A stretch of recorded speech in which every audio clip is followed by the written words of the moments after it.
Trafficking is the severe exploitation of an individual through sexual exploitation or some sort of forced labor.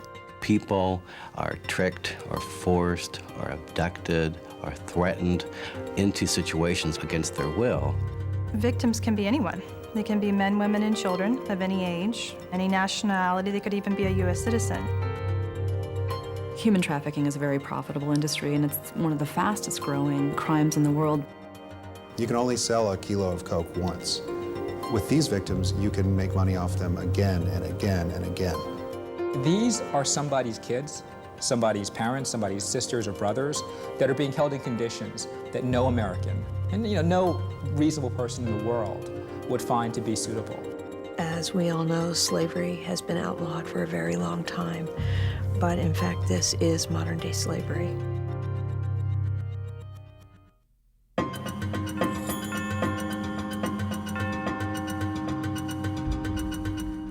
I came here when I was 17 years old. And I came here with a family from my country as their babysitter. When I got to this country, things were nice, but after a few months, things changed. Many trafficking victims don't know that they've been trafficking victims. I mean, it's very hard for them to name what the problem is. They start treating me bad, and I don't know, I don't have explanation for that. A lot of the clients that come into a non-governmental organization for services may actually be trafficking victims. They're never easy to identify. However, I think it'll be easier to look for something when you know what to look for. So, how do you recognize a trafficking victim? I think there are some red flags.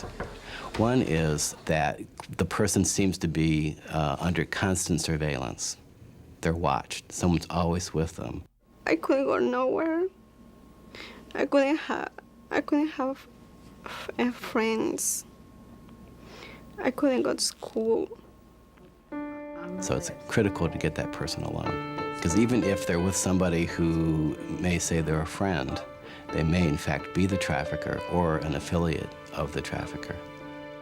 When you talk to them, you have to ask them questions because they might not tell you anything at first. And when you start asking them questions, you realize they were forced into doing this activity. Other indicators, red flags of trafficking would be they've been working and yet they don't really know their way around. They live and work with their employer on the same premises. I was scared about to leave from the house, to try to escape, because I thought, where I'm going, after the house, where I'm gonna go. I have no place to go. I don't know anybody. There are some visible signs that you could maybe look for. A person who looks abused, maybe some bruises, a lot of medical neglect. Maybe you have untreated medical condition. Somebody who's very scared, who looks very intimidated, not looking at you in your eyes. People may think that they're being attacked when they're not. So they may become irritable or inappropriately angry. They may have lost their ability to manage their anger emotions, their defensive emotions. You need to try to find out whether or not they were held in a condition of compelled service in the past, or there's somebody who's recently been liberated who was in that situation, and then you have to open your toolkit to respond to their needs. They took me to a shelter for 3 months. They were great people. That's why I'm here now, because they really, really helped me.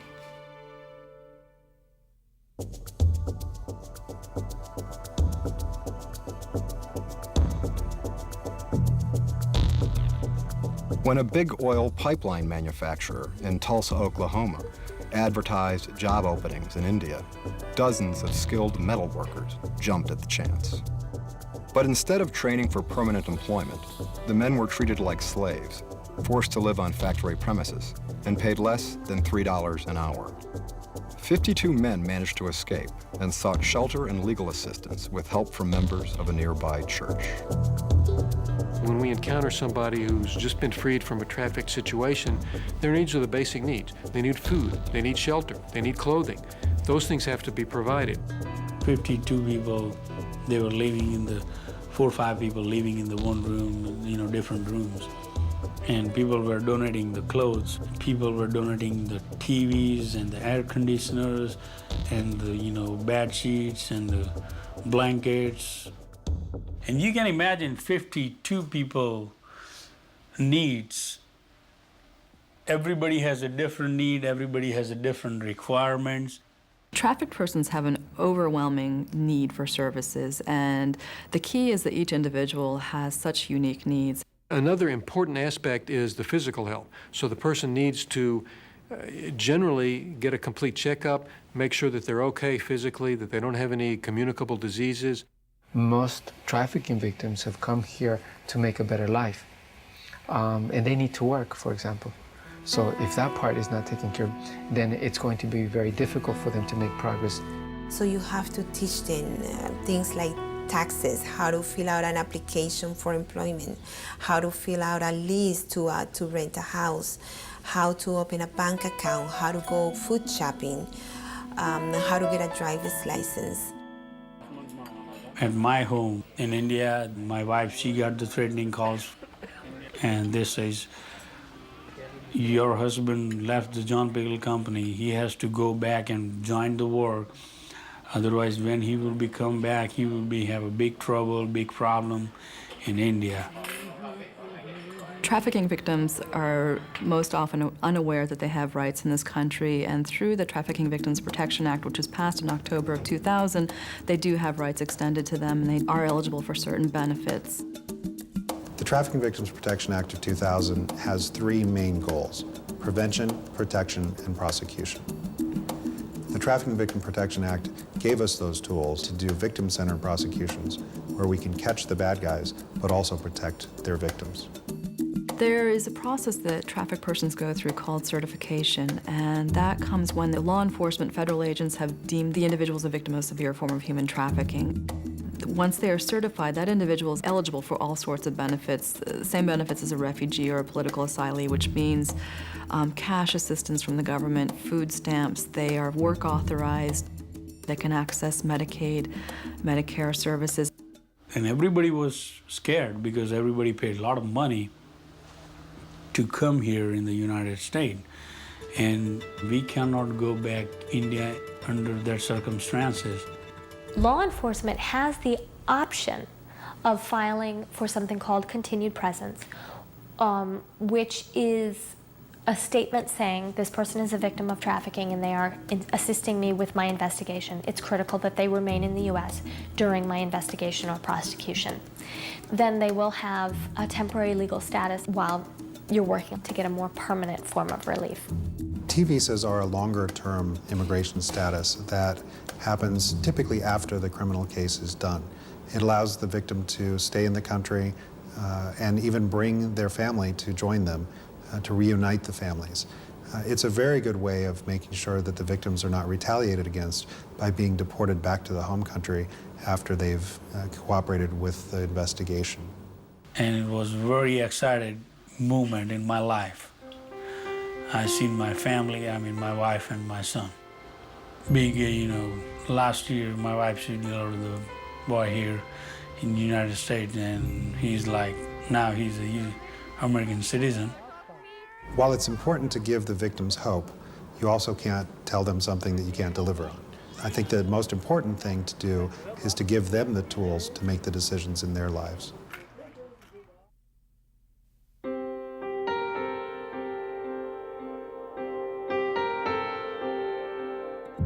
Many of the early trafficking NGOs, the specialists who are now seen as the leaders in this field, started off as battered immigrant women service providers.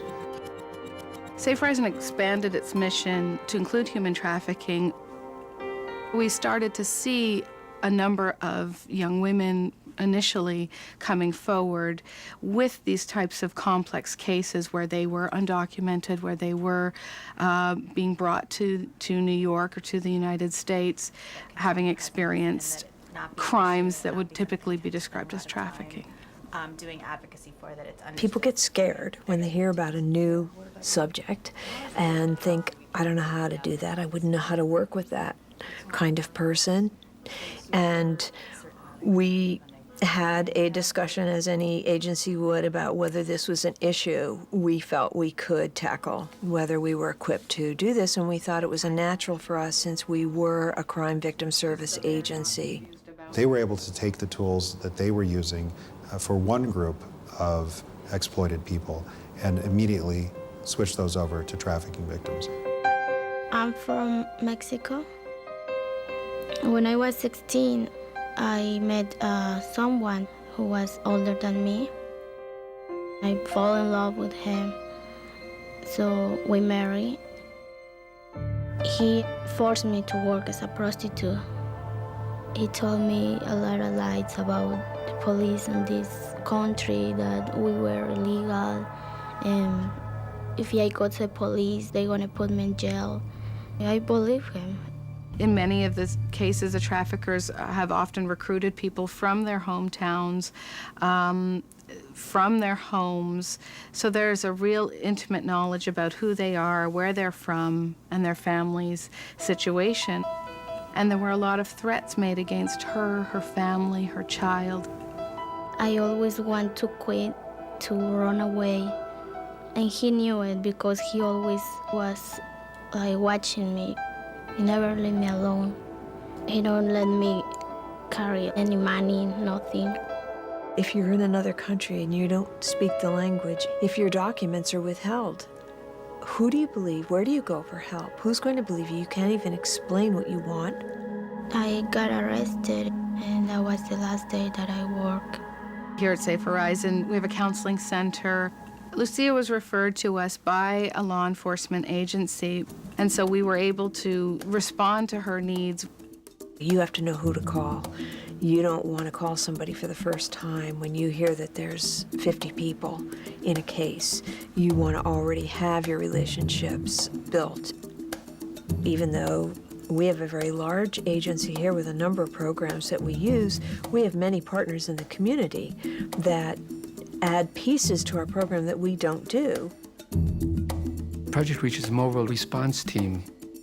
We offer initial crisis mental health services to trafficking victims and also support and technical assistance to providers.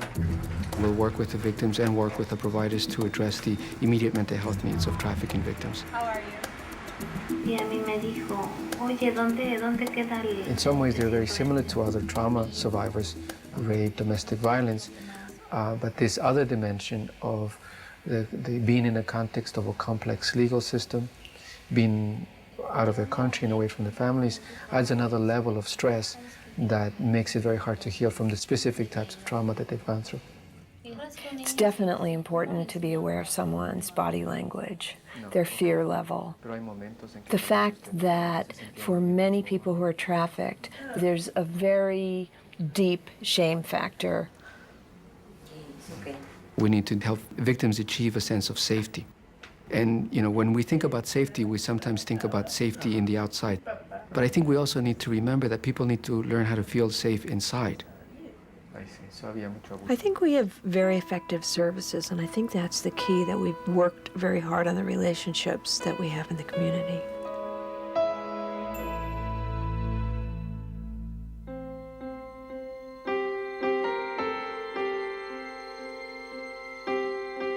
In Austin, we started our Central Texas Coalition Against Human Trafficking after we had our first federal case.